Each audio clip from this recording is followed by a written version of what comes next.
ఈ జేఏసీ అనే భావనను, ఈ కులాలను కలిపి ఉంచాలనే ఒక బృహత్తరమైన ఈ సైద్ధాంతిక సిద్ధాంతాన్ని గ్రామానికి పరిచయం చేయడానికి, మండలానికి పరిచయం చేయడానికి వాళ్ళు తెర వెనుక ఉండి పనిచేస్తున్నారు. అయితే ఆ శక్తి సరిపోదు.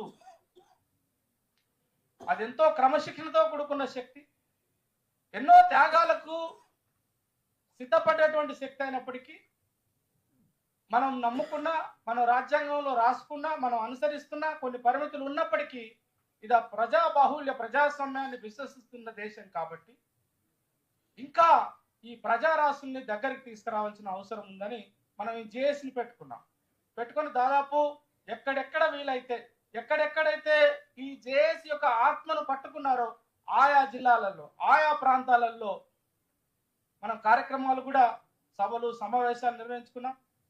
దాని కొనసాగింపుగా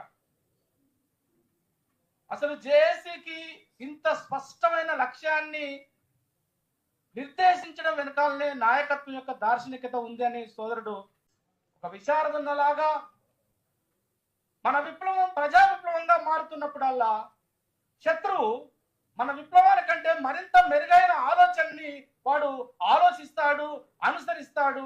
సమాజం మీద వాడి యొక్క ఆచరణనే సరైనది, న్యాయమైనదని కూడా ప్రతిబింబించేటువంటి ప్రణాళిక రచిస్తాడు, ఆచరిస్తాడు, సాహిత్యాన్ని సృష్టిస్తాడు, రాజకీయాలు సృష్టిస్తాడు, మనోభావాన్ని సృష్టిస్తాడు, రకరకాల విన్యాసాలు చేస్తూనే ఉంటాడు, చేశాడు, చేస్తూనే ఉన్నారు, చేస్తారు.